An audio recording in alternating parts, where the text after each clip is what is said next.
2024. Mr. Canty. Thank you, Mr. Chairman. This meeting of Plymouth Select Board is taking place in a hybrid format. Members of the board are joining us here in person at the Great Hall of Town Hall. Members of the board may in the future join us virtually over the Zoom webinar platform. We have the Zoom webinar platform login information on our agenda that is posted on the town website. Members of the public who wish to participate in this meeting may join us physically in person at Town Hall or over the Zoom webinar platform. Members of the public may also view this meeting on Comcast Channel 9 or Verizon Channel 47. And this modified format is consistent with modifications made to the open meeting law by the legislature of the Commonwealth. We also remind members of the public and viewers, per Massachusetts general law, any person may make a video or audio recording of an open session of a meeting of the Select Board after notifying the chair, subject to reasonable requirements of the chair, so as to not interfere with the conduct of the meeting. At the beginning of the meeting, the chair shall inform other attendees of any recordings. We are currently aware of recordings being made by the local scene, formerly known as PAC TV, and that is all. Mr. Chairman, at this time, I would read the executive session language. The Select Board will hold an executive session pursuant to Massachusetts General Laws, Chapter 30A, Section 21A, Clause 3, to discuss strategy with respect to litigation, namely in the matter of Holtec Decommissioning International, LLC, pending in the Massachusetts Department of Environmental Protection, Office of Appeals and Dispute Resolution, OADR, docket 2024-025. If the chair declares that an open meeting may have a detrimental effect on the negotiating position of the town.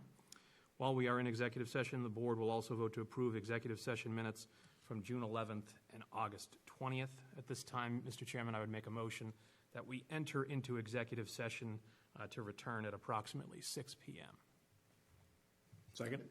Motion by Mr. Canty, second by Mr. Golden. Mr. Golden? Yes. Mr. Blutzer? Yes. Mr. Canty? Yes. Mr. Mahoney? Yes. And myself, yes. We'll be returning approximately 6 p.m. Thank you.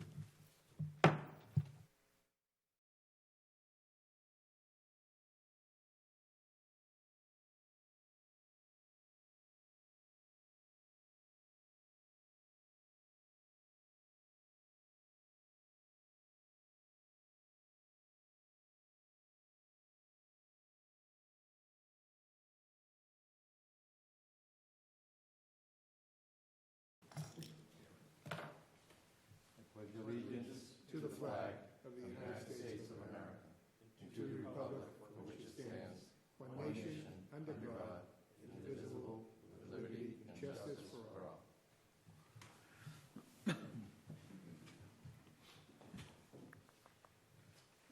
First order of business is a public hearing. It's just a change of ownership of interest.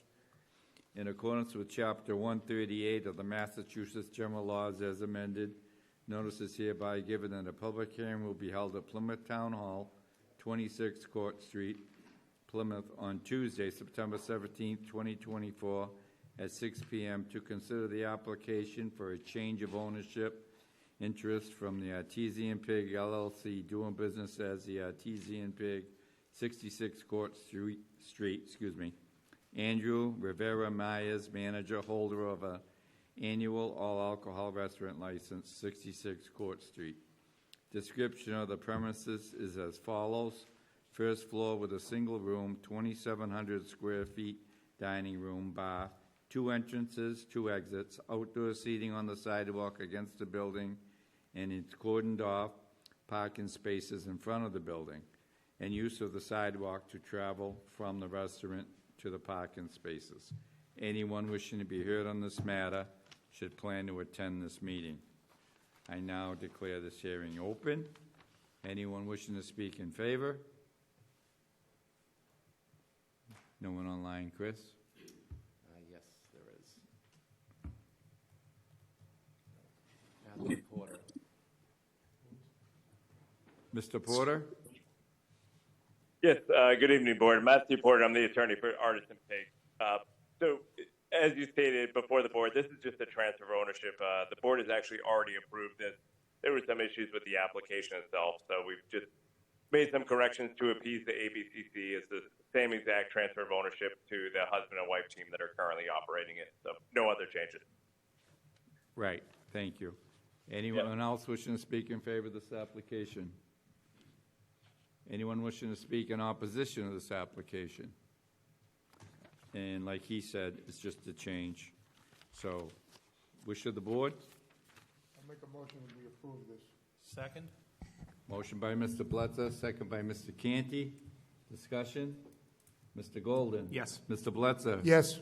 Mr. Canty? Yes. Mr. Mahoney? Yes. And myself, yes, and I now declare this hearing closed. Unanimous.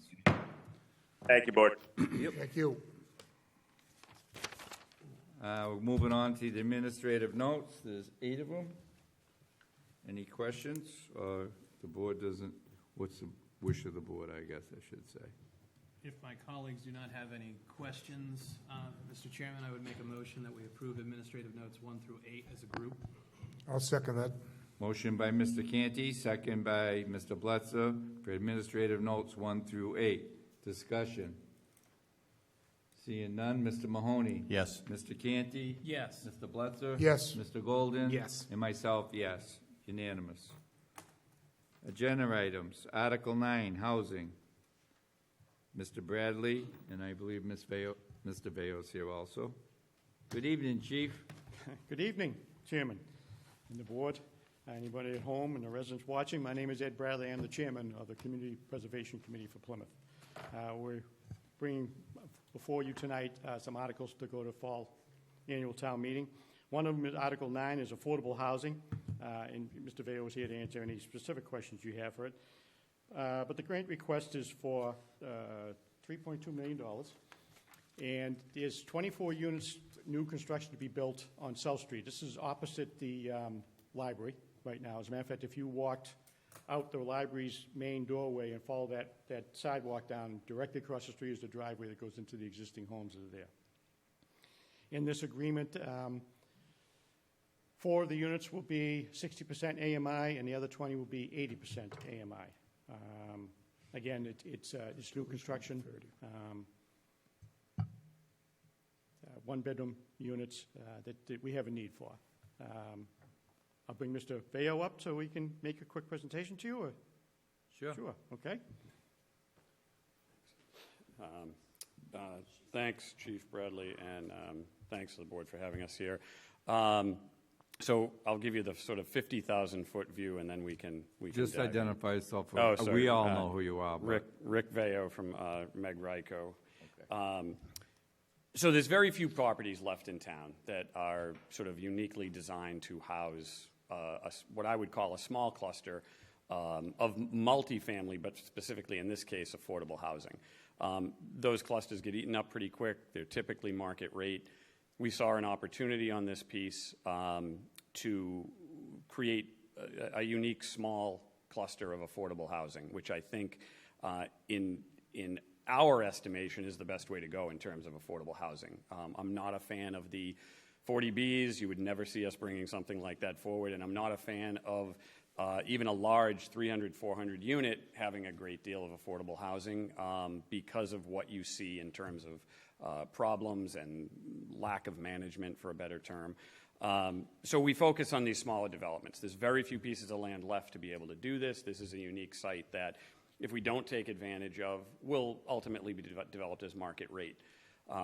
So this site, to me, is the perfect site out of all of the ones we've done so far, because it is walkable to downtown, it's walkable to the P&B bus, it is walkable to shopping, it's walkable to medical, it's walkable to the school, it has the Gatra bus line there. It's just just the perfect location. We haven't done anything in that immediate area. To refresh the board's memory, as I'm sure you know, but I do like to remind you that Meg Ryko, in conjunction with the Affordable Housing Trust and the CPC, over the last 5 or 6 years has created in excess of 70 units of voluntary affordable housing. Not as part of a, we needed 10% or we were proposing a 40B and we had to do 25%. We've created over 70 units.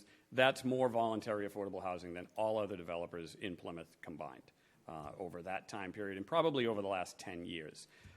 So we're pretty proud of that track record. We continue to bring projects forward. We know there's always some controversy around them.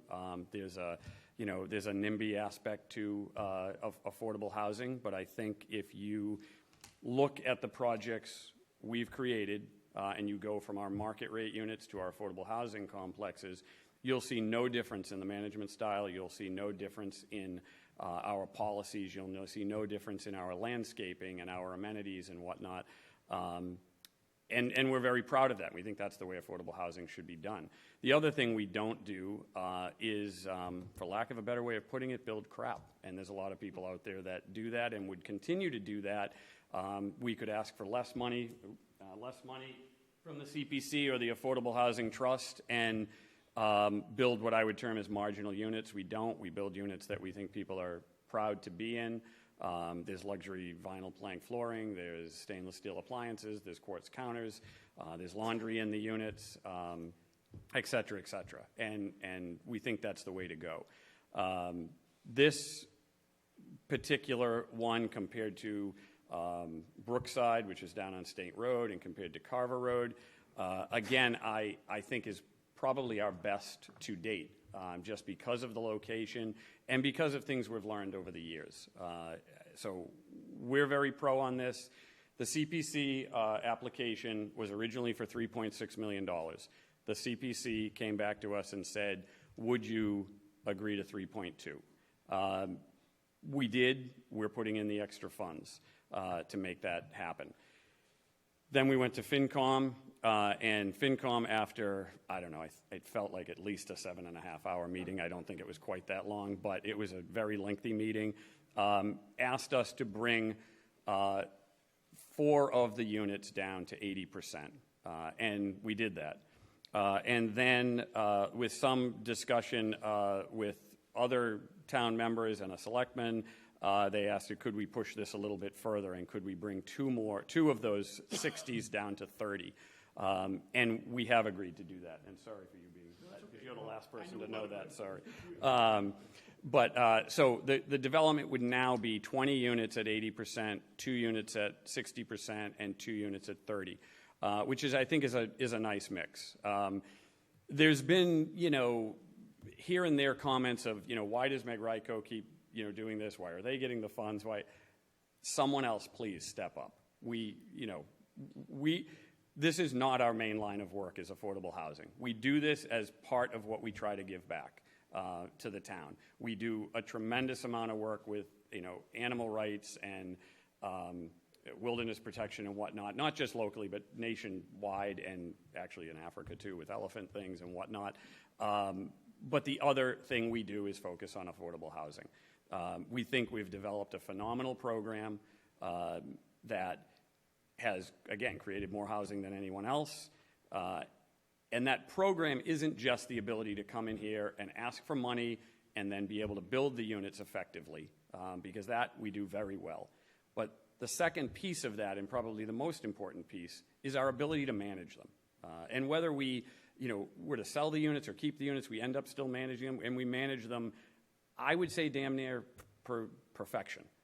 The staff we have in-house that does that, whether they're getting calls in the middle of the night for thermostat not working, or whether someone needs assistance with raft funding because they may have lost their job, we have the pieces in place to make all that happen. And no one else does, and I think that's probably why other people don't step up, because they look at it and say, yeah, we could build it, but can we actually manage it and keep this going?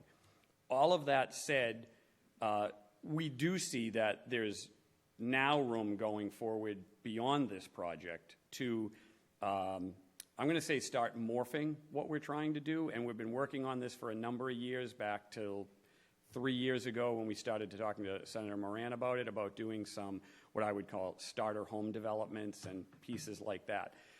So I think over the next couple of years, you'll see us come back with what I would term as some bigger and stronger projects that can address some family needs and things like that, and have both an ownership and a rental component. But for right now, and I know the CPC spends a lot of money, and they spent a lot of money on affordable housing,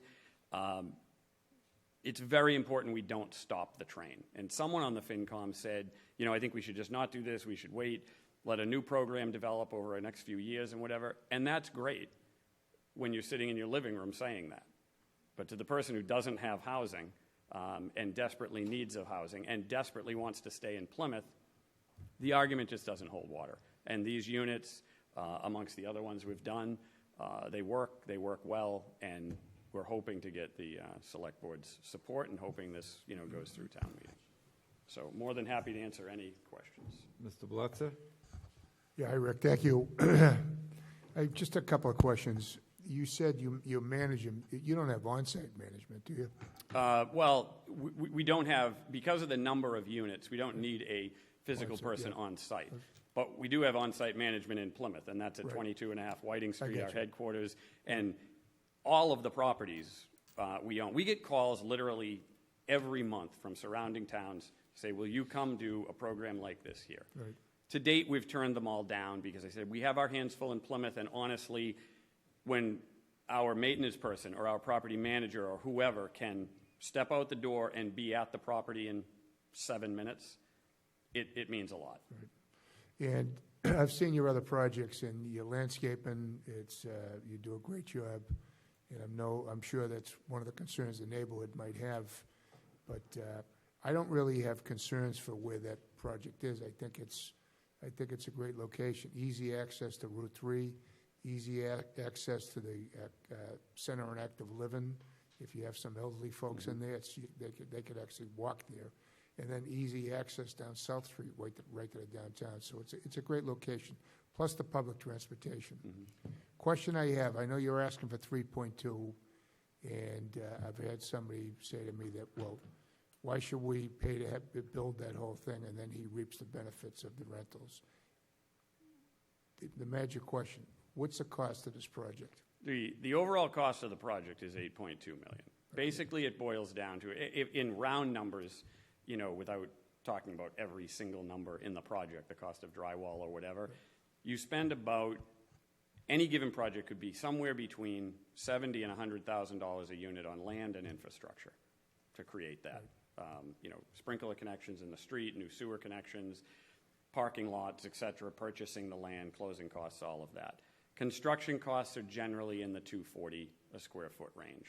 I mean, it's just industry standards. And then on top of that, you have management, soft costs, all overhead and whatnot to construct the project. That's the basic breakdown. Do they vary? They do, and that's why sometimes you'll see the numbers that we come forward with to CPC vary. But that's the reality of it, and if anyone can do it less expensively, I would encourage them to come forward. And the last thing is, a couple of meetings ago, our town manager was at somewhere with an expert on low-income housing and using CPC money. And this is absolutely the correct use. You working with private developers to do this. We know what it's like. We've made some mistakes trying to do it ourselves. It hasn't worked too well. So this is great use for it. And the last thing is one more thing, and I'm having a senior moment right now. I guess I'll get back to you on that. But I'll be here. I am for this. I think it's the right thing to do. Oh, the last thing. It's not only affordable housing. When you get down to the 60 AMI, and especially the 30, that's subsidized housing. That really is. That's for folks that have low income and couldn't afford it. We know that 80 is still not really that affordable for some people, but certainly 30 is, and 60 is too. So that's why I'm for this project. So anyway. Yeah, I think it creates a nice range in there. Yep. And I'm going to be honest. I mean, I've said this to FinCom and I said this to the CPC. None of it's affordable, but the price of land, price of construction, and it's just the price of labor, everything. It's just the realities of today. 30 and 60 is getting there. It's getting closer. Yep. So we need that. Anyway, we keep talking about it. Let's get it done. Thank you. If I could also talk about property management on his McGregor's properties. As I was getting ready to retire and needed some smaller housing, I was building an in-law at my son's house, and for almost 2 years, I lived on one of McGregor's properties at 84 Aubrey Street, and the property management is the best that there is. And as far as using public money like CPC money for housing, it's the state coalition that recommends to us and to the town that we not put that money to a state or town entity because you have to pay the prevailing wages and procurement laws. It's best to partner with a private person. It can be done more efficiently and much more less costly. So this is the way to go, and this is what they're asking us to do. Thank you. If I could just follow up on that comment, because that was sort of jogged my memory, that's a good point, is that keep in mind that any project that you've done with a private developer, whether it's us or someone else, and any project going forward, it's one and done. The money put in is it. It's not the Housing Authority coming back 15 times because they can't manage their budgets. It's not the Housing Authority coming back and asking the state senator for $60,000 for a new roof 20 years from now. That's all taken care of. We put 10% away every month of our total operating budget for long-term capital improvements. That's roofs, that's things like that. It's also not going to be a half-completed project where there's no landscaping or there's no this or there's no that. It's completed, done, and the town never worries about it again. And it's not like it doesn't matter if I'm gone tomorrow or there's someone else here, whatever. It's deed restricted forever, and that's it. So it's a great model. Again, whether you're doing it with us or whether you're doing it with someone else, I mean, the model works, and it's proven, and I think it's backed by, you know, as Chief Bradley said, by the state. Mr. Golden? Thank you, Mr. Chairman. Rick, do you do any kind of local preference for your properties? We do in the original lottery. It gets a little sticky. There's a lot of talk of that, but then there's also discrimination laws and whatnot that fall into that. So we put that in our marketing plan because, remember, all of these have to go through a lottery that's governed by the artist formerly known as DHCD. I don't know what the acronym now is that they have, but that all goes through them and they approve it. So we always try to, typically what we've done, like we did on State Road, it was Plymouth, it was elderly, and it was veteran, and go from there.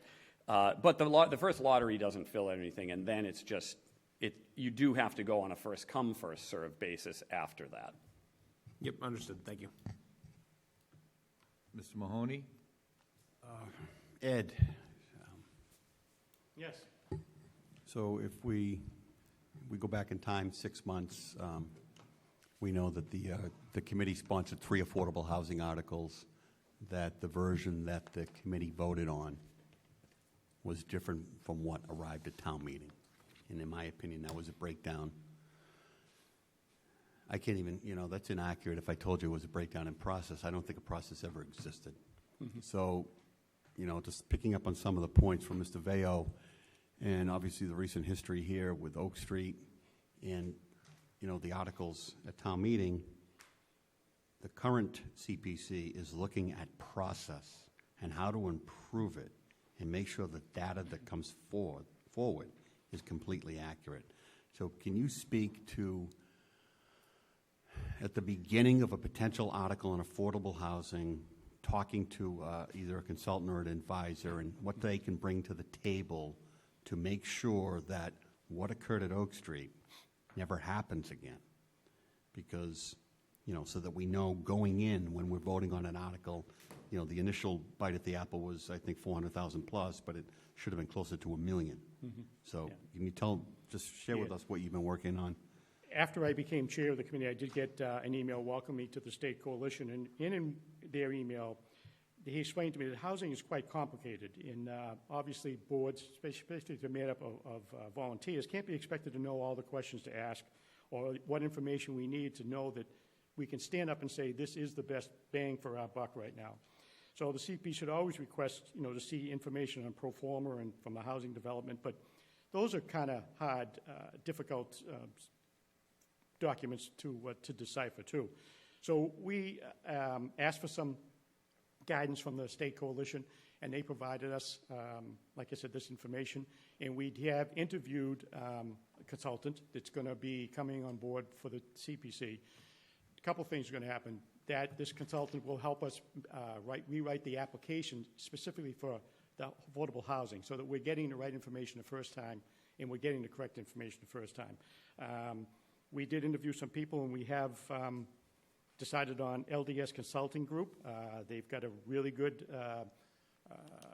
reputation statewide, and this Lynn Sweet is known in that circle of having a good understanding of this.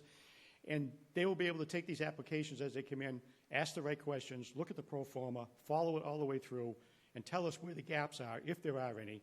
And, when we come forward from this time on with affordable housing, we will have an expert that can back up any of the recommendations that we're making, something that we didn't have before. But we're following guidelines from the state coalition that this is their recommendation. That's a very positive development, Ed. Thank you. Yes. Mr. Canty? Rick? So just to highlight a couple things with questions. So the original request was for a $3.6 million project, but you agreed to go down to 3.2 for the request? Correct. So that would be, on your side, you'd be eating that 400? Correct. And then when you went from 24 units at 80 to now 20 units at 80, 2 at 60%, 2 at 30%, you're eating those costs on your side? Correct. Okay. I just think I know you've received some criticism in the past from going to CPC multiple times. Personally, I don't understand that criticism. I mean, you're a local developer, a local company. I think you care about the community that you live in. And you're going above and beyond what you have to do to try and make that community better in a way that other developers are not. I've heard some people saying they don't want to do any more projects at 80%. They want to do 60 or lower. Always, I think that's unrealistic.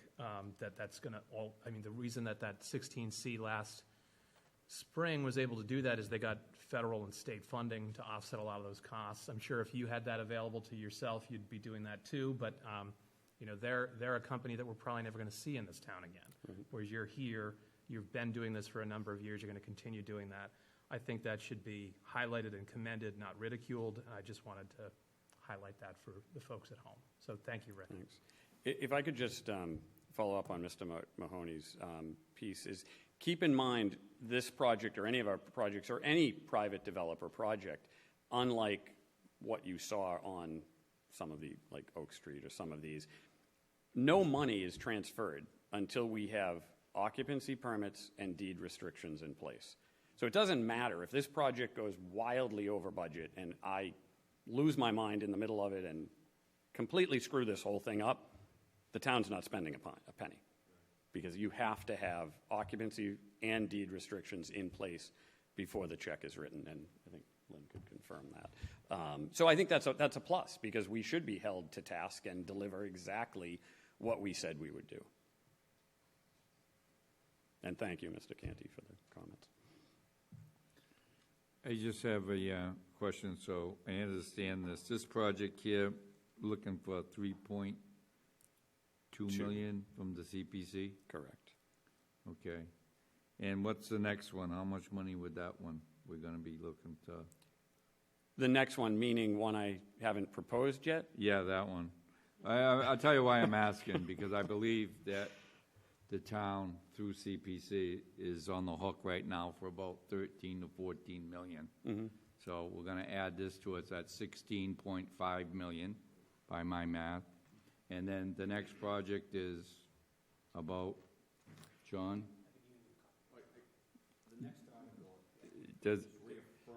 Okay, so already previous.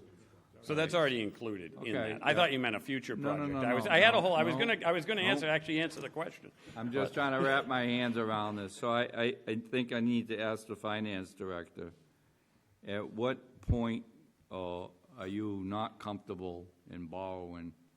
I mean, I think the conversation that I had with you were, if this is before this project, with what's already on the books, nothing to do with this, would take us 3.5 years just to pay it off. So I guess I asked you as a finance director from my chair, are you comfortable with this, going to 16.5? What's your, okay, that's enough number? Yeah, I mean, I guess. think we're recommending these projects to you tonight.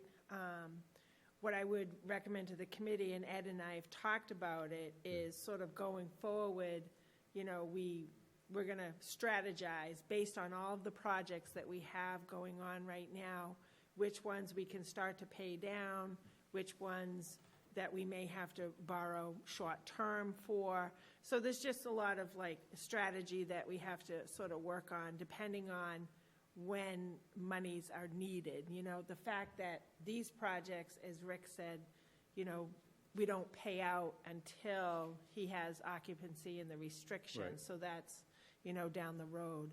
So there's, you know, so we sort of like lie those types of things out just to make sure that cash flow and revenue that's coming in on an annual basis can address those things. So I think we're in a good position right now, but maybe put a pause on any, you know, huge, large ones for a little while, you know, until we get And that's the those. only reason I'm asking, not to put Yeah. anyone on the spot, not to say that I don't support this. Yeah, but no, I mean, you and have it's to hard ask yourself because all of where, a sudden when. something might come up, you know, Right. and you want to do it, you know. So I'm never going to say that you can't do it because you can. I mean, we have a debt limit and we're well within that debt limit. But, you know, you just want to work, everyone wants to sort of work together to make sure that, you know, we're going to get there. So, Okay. Yeah. Well, it's just a question I fear that, okay. you know, I might as well ask because I know somebody's going to. And I didn't know all the answers, so knowing and hearing that it, you know, keep your eyes on it, keep our eyes on it as Yep. a town. Yep. So, that's all. Thank you very much. Yep. And I just want to ask Rick that, you know, we're revamping our regulations, if you will, our standards for going forward with the building committee and so on and so forth, and we probably could use some good sage advice from you if you have some time here and then. I know you're busy, and I'm not trying to put you on the spot. No, I have no problem. You probably have a smarter person available to you on the building committee, and that's my daughter, so she might. Right, no, I thought she was, so we can go Yeah, through but no, that, I'm more than right. happy to lend whatever we can, along with anyone else at our organization. If, you know, it can be helpful in any way, more than happy to. And just to quickly answer what I thought the question you were asking in terms of future projects, we probably won't come back based on feedback with a project very similar to what we're asking tonight, right? Because I think between where the CPC stands, I think the tide that, you know, we really need to be at that 60% to make things work, if not 30. Everything needs to morph. Again, I don't think it's prudent to stop the train now, but I think as we move forward, we're going to morph. And what we'd like to see, and we've been working on this for a number of years. I go back about, I think it's either 3 or 4 years, so the first time I talked to Senator Moran about it, along with Matt Moratori and Kathleen Lenatra. But the idea of doing that starter home community, and it's not going to be something that can be fed exclusively by private development and the CPC or Affordable Housing Trust. It's going to need some state backing. It's going to need some creative densities involved.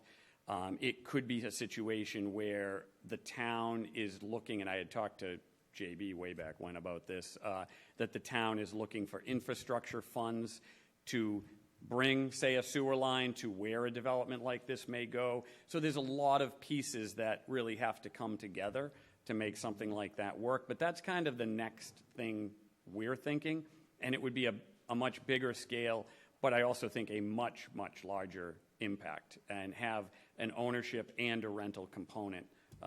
So that's in the, I wouldn't say in the back of our minds. It's on the forefront of what we're working on. It's just not ready for prime time. Just almost finished.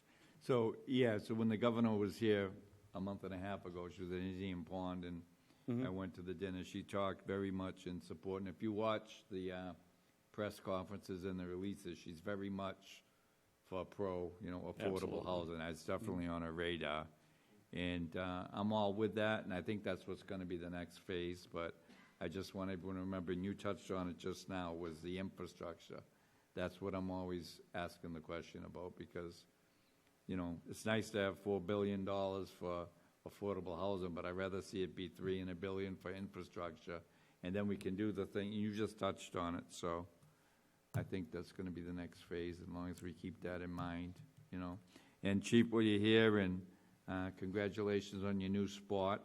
When these town projects come up, whether it be the renovation of a park or whatever it is, we always hear, or we always have heard, that, the town DPW can do this and the town DPW can do that. Well, we're short a lot of people in the town DPW. And until we fill those positions, I'd like to see these projects come forward, at least as long as I'm sitting here, with that figured in as, even if the DPW, or if Mr. Coyle says he can do it, that's great. But before it gets to this desk, if not, have Plan B and have funds appropriated. So for the better of everyone, the project moves along. It ain't a 5-month project, a 5-year project, or a 2-year. Yeah. Just figure it in, and let's get it done. No, I agree with you. You know what I Yeah. mean? We can't promise, it's nice to think that, but it's not realistic. And I'd rather have you come forward, at least as far as I'm concerned, and just put it on the table. Okay, You got it. So, Yeah. Mr. Canty? Lynn?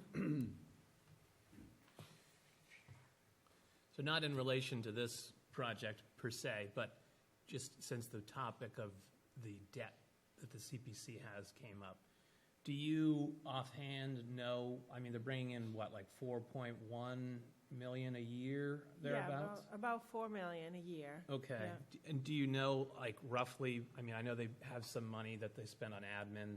They have to spend 10, 10, and 10 on some things, whether that's debt service or new project. But do you know, like, out of that 4 million that they're bringing in, currently with their debt that's on the books, what's the percentage of that 4 million that's going to pay the existing debt service? Roughly. Well, so right now, the only project that we've actually borrowed for is Stevens Field, a very small portion of that project. And we borrowed a very, very small amount for Jenny Pond. So those two, and then we're going to be starting some of these larger housing projects that have a sort of a timeline of payments. So I can't say off the top of my head what percentage of that annual revenues is going to go towards debt service. We're going to try to do some pay down and not incur any debt with some of that annual revenue. Right, and that's what CPC has done historically, right? It's Right. like pay when they have the cash on hand, Right. reduce the borrowing authority, pay with cash. Exactly, Right. exactly, and try to minimize as much as the borrowing that we do. And when we do borrow, we're borrowing on a short-term basis, so we're only paying interest, we're not paying on any of that principal until we pay it down, Right, you know? right. So it's really hard I can't really say what the percentage Sure. is. We're going to be working on that, going through in the fall for budget for the annual town meeting, you know? But with the current projects on the books and if all of these were approved at the amounts requested, you're confident that they'd still be able to either through debt service or with the historic practice of paying for some or all of it in cash as the bills become due, that Yeah. they're in a sustainable position at present. Yes. Thank you. Mr. Mahoney? Lynn and Ed. So just picking up on a point that the chairman just made, there have been some changes with respect to article construction. And in the past, we would dig into administrative funds for closing, for any infrastructure improvements post-closing, hypothetically, on a piece of land. And now we've changed that to go back to, or to institute a one-stop shopping kind of an article. Yes. So that we're purchasing a piece of land. We've got the sale price in there. We've added in legal fees, whatever we need to close. Is there antiquated piece of infrastructure on that land that we want removed? We go to Mr. Gould, he said, or Mr. Coyle, and he says, okay, to mitigate that, once we own that land, it's going to cost us X, Y, or Z. We incorporate that so that everything is there and it's not returning to the committee or digging into the administrative funds to put those things to bed. Yes, So that's- that is start to occur, correct? Yes, that is starting to Okay. occur. Even as That's far another as significant improvement. Even as far as signage goes, if we're going to have signage on some of these pieces of property, those are going to be as part of the article in the cost. We're not going back later on and funding it from the administrative costs. All right, so one more question for Mr. Veo. What's your perfect world timeline, Rick, on this one? If approved? If this, we go to the planning board next week, we go to the town meeting, and obviously precinct chair meetings and then precinct meetings. Town meeting on the 19th of October. We would expect to start construction, let's just call it January 1. It's a year. We're talking about, January 26, best case scenario, to have it. And that's, assuming mild winter and, Right. no skeletons in the closet type of thing. Right. So, So in theory, you may be able to survive until July of 26, which is the beginning of FY 27. Possibly. It could stretch out. I mean, we've always worked with, Lynn and the CPC. If someone said, hey, we're going to make that payment here, we're not going broke tomorrow if the check doesn't come through at a particular moment, at least knock on wood. So. Okay. So, as everyone knows, I'm the select board designee to the CPC, and I didn't support this one. And it's not the individual, and it's not the project. It's the amount of debt. So we're currently sitting, as the chair said, we're at 13 million. We have 5 promises out there. I believe that it's possible one of those promises is 4 million.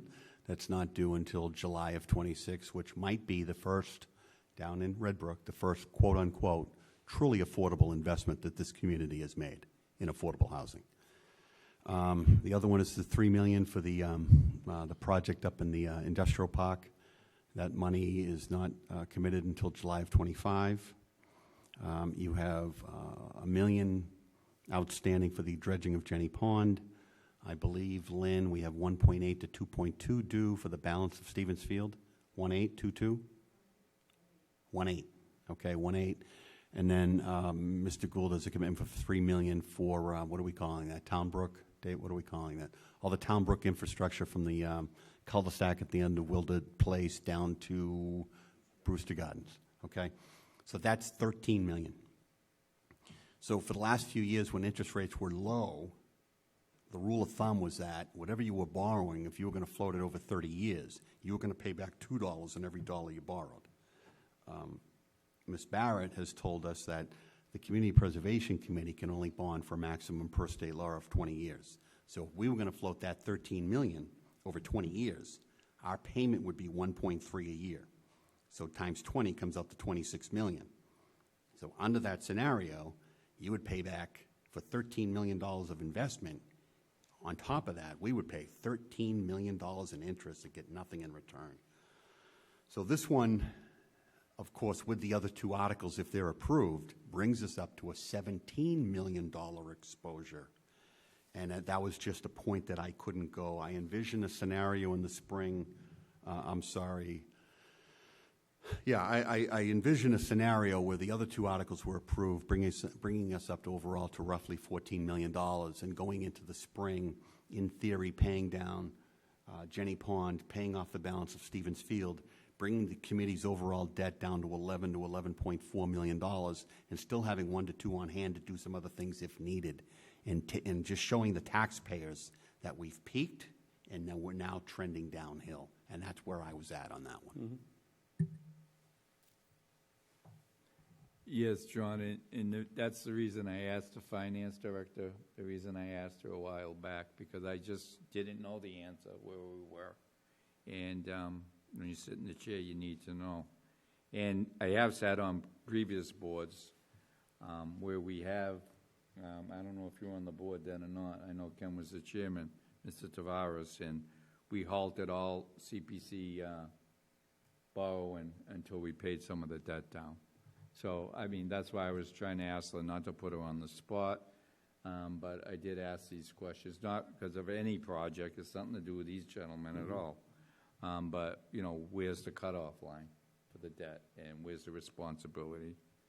One of the things that's, it's tough in affordable housing is that there's just certain opportunities that come up. There's certain pieces of land. I mean, you all know that. And that's, I recognize, what you're saying and the debt level and whatnot, but then I also recognize that it's very important that we keep the momentum going. And, where is the cutoff line? It's everyone's opinion, obviously. And I certainly respect that.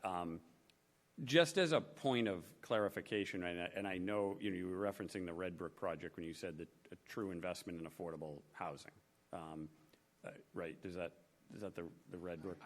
I think that's a discussion that can be made, an argument that can be made. No, I'm not. It was non-traditional. It was something different, Rick, and I. Correct, and I don't necessarily disagree with the statement that was money well spent. But just for clarity, because there's been a lot of misconceptions, I spent an hour on this on the FinCom meeting of trying to get everyone on the same page, is that, someone said, well, look at what we spent on Red Brook and we got 52 apartments. You didn't get that. What you got was buying down those apartments. They were obligated. If the town meeting and everyone had said, nope, we're not giving a dime, they were still obligated to build those as affordable housing. So there's a big difference, and that's why the number is so much greater, because what we're asking for is to build units that would otherwise not be built. And so I pointed out just because, again, there's been a lot of misconceptions out there, and I understand the numbers are different, but there's a reason, because one is a buy down, one is actually purchasing a unit that would otherwise not get built. So. Any other discussion or questions? Seeing none, the wish of the board? Mr. Canty? I would make a motion that we recommend town meeting approve Article 9. Second. Motion by Mr. Canty, second by Mr. Golden. Discussion, Mr. Golden? Yeah, I just want to say thank you, Rick, for being so accommodating. I know that there's been a number of folks, both in public meetings and in private discussions, that have influenced the makeup of this project, and I think you're stepping up to the task at hand. So I plan to vote in favor of this. I think it's important to note that there's as Mr. Veo said, there's not only a component of this where we're buying deed restrictions, but he's also putting some of his own money on the line to buy down those units. Mr. Blutzer? I agree with Mr. Golden. And if there are developers out, this is a good use of CPC money, but if there are developers out there that think they can build affordable housing without using public money, I welcome you. Please do that. I'm not sure it can be done, but if so, we welcome them, because we do. We need affordable housing in this town, and we've been told by experts that CPC use it with private developers. That's the best use for if you're going to build low-income housing with public funds. So anyway, thank you. So I'm also going to be voting in favor of this. I think 3.2 million, 24 units, you're looking at a cost per unit of 133, and 3 repeating, 133,000. So that's pretty good for CPC. It's not, is it as good as the Grantham? No, but that had federal and state funding backing that up. That's very different. That's the first time we've seen anything like that. Maybe the last time we see something like that. It's certainly better than some other affordable housing projects that we've seen in Plymouth. And I think that should be commended. I think it is notable that the developer here is eating some of the costs throughout this project from what was initially proposed to multiple renegotiations down from 3.6 to 3.2, down from 80% on all 24 units to now 20 at 80%, 2 at 60, 2 at 30, and eating those costs. That they're a local developer, a local company, employing local people, trying to make their community better. I think that's what we're trying to see. It's consistent with the coalition's recommendations to work with a private developer to increase affordable housing stock. Would it be nice if every project could be 60% AMI, which I think is more reflective of what would actually be affordable in Plymouth? Yes, but I don't think that's realistic in the current economic situation that we're in. And as was pointed out by the presenter, it makes a big difference if you're one of the people that's going to get one of these 24 units, that we didn't wait around for some better deal to come around. I know, it's going to take a lot of work, a lot of time to get to where we want to be with affordable housing, not just the 10% for the subsidized housing inventory, but to provide that service to residents. But moving that needle forward, I think, is important to constantly do. And the finance director, I've heard arguments about the debt service and that it's too much.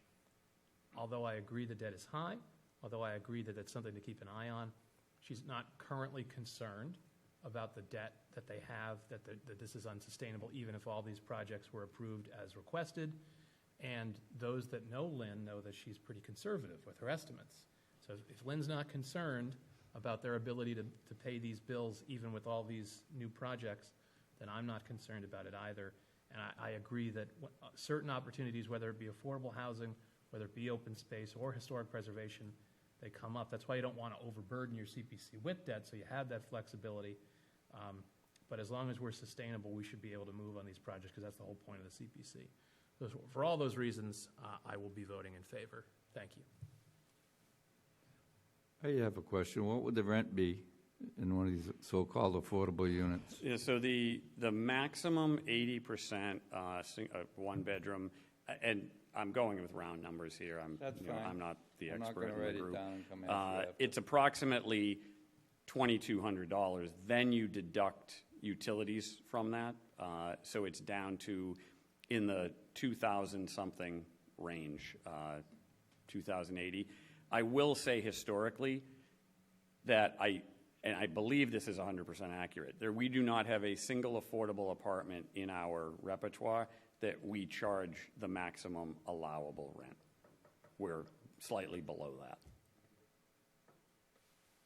Okay, you said one bedroom, so are there two-bedroom ones? Not in this comment. They're all one bedroom. I was just going to No, ask how much those are. I wanted to be clear that this is one bedroom. That's the one bedroom rent. And again, do I think it's affordable? No. Can you build them any less without assistance? No. I mean, it's just the reality. I mean, the cap rate on these projects are very, very low. We look at it as a long-term piece, and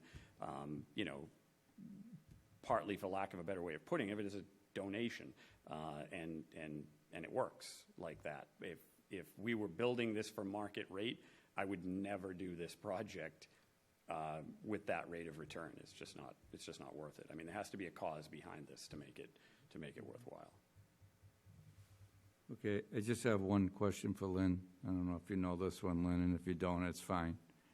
What's the most debt the town's incurred in the last 10, 15 years? Do you know what I know we stopped it back on the board years ago.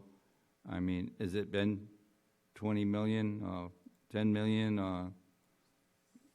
I'm not, are you on an annual basis? Yeah. Okay, so our debt service is about 6 to 8% of our annual operating budget. And that's the level that we live within, you know? No. I mean, the CPC borrowing. Oh, CPC, Yeah, okay. It's never, I mean, what's off your head? I know you're not looking at it, and it's unfair, I mean, but. right now, it's probably at the highest. that Okay, it's that's all I been. wanted to know. Yeah. Thank you. Okay, so as you heard the vice chairman said, I got the floor, thank you. A minute ago was that, it was, this and it was that, and I get it. But my point is this, it's the highest it's been. And I've been around a little while, and it's nothing to do, believe me when I tell you, of what you're proposing, Rick, and I respect everything. And I'm going to be honest with you and say I can't support this. And for the reason you just heard the answer that she gave me, it's the highest, the debt. It's not your project. But for me to sit here and just keep saying it's okay, I'm concerned. I'm concerned for, the people. I think we need to get our nest debt. I think we need to pay some of the debt down and then start up, look at our plan, revitalize it as we are doing with the building committee with some of the projects. And what happened in the housing, I'm not going to throw stones at them either. It happened. I wasn't here for it, but I am here for it now. And, it's just me. You hear other people are going to support it, and that's what we do. That's why there's 5 of us. But for those reasons, mainly the amount of debt we have right now before this, I'm out. Can I make one comment to that? You absolutely can. So just humor me for a second. So there's a guy walking down a beach, right, and he sees a woman hurling things into the water. He finally gets up to her and says, "What are you doing?" tens of thousands of starfish all washed up. She's throwing them one by one back in. And he says, why? Why on earth would you possibly be doing this? You can't make a difference. She hurls one more in and says, well, it made a difference to that one. That's the philosophy behind that project and any other project we do. Thank you. Mr. Bletzer? Lynn, question for you again, sorry, on this, I respect what Chairman Quintal asked, but when you say dollars and cents, percentage-wise, is this the highest, percentage-wise, debt? Because we obviously, we're taking in $4 million, we weren't taking that in 10 years ago. Right. So the debt, so in other words, the 13 million that we have in debt, percentage-wise, is that the highest, or was it higher years ago? The authorization is the highest that it has been, the authorization to borrow. We haven't borrowed $14 million, so we're not, our debt service is not at a huge percentage of our annual operating revenues for CPA. What we do is we try to minimize the amount that we borrow and have a small interest payment, but pay down, use the annual revenues to pay down on that authorization so that we don't borrow. So that's the plan going forward for these projects and the ones that exist. But again, are you concerned that about us paying for this? No. Thank you. Any other comments? Okay. Mr. Golden? Yes. Mr. Blutzer? Yes. Mr. Canty? Yes. Mr. Mahoney? No. And myself, no. 3 in favor, 2 in opposition. Thank you. Article 13. Article 13 is affirmation of the annual town meeting article, which was 16B of 2024. There was, although all the documents were correct in all their numbers and all the information, at the town meeting there was verbally some comments made that were not correct. And therefore, I believe it was the board that thought it was best that everybody look at it again and affirm it. There was a confusion on the total number of units that would count towards our SHI out of the units that were there. And although if we had a project where they were all rental, and there was 24 units, and we bought 6 of them, you could get credit for all 24. But these are, some of these over there are owner-occupied homes, so they weren't all rentals, so they didn't count towards that number. But like I said, all the documentation was correct, everything that they voted on was correct. The wording was off, so we thought it'd be best to bring it back to the board to reaffirm. And to the board, and to Mr. Chairman, too. I'm new to the committee and a new chair. There's quite a few people on the committee now that are new. We aren't an island. We are going to be listening, especially to the finance director and to the board. We need time to cool off, and we believe we'll probably be doing that. So, just so you know that I hear you every time. No, I'm just me. Yes. I have to, ask the questions. It's not the first time that that I've been on a board where we actually put the brakes on and paid some of it down and, move forward. But, I'm sure I'm not questioning whether the town can afford it. I'm sure once it gets voted, they're obligated regardless. But, if anything comes out of it, it's going to be a good, healthy debate at town meeting. And that's, after it leaves this desk, that's where it goes. Yes. So, but thank you. Mr. Mahoney? So just building on what Mr. Bradley was saying, of the 3 articles that town meeting voted on a different version that the committee saw, what the committee voted on in this case was accurate data in the application. So I want to apologize to Mr. Veo. He shouldn't have been exposed to this.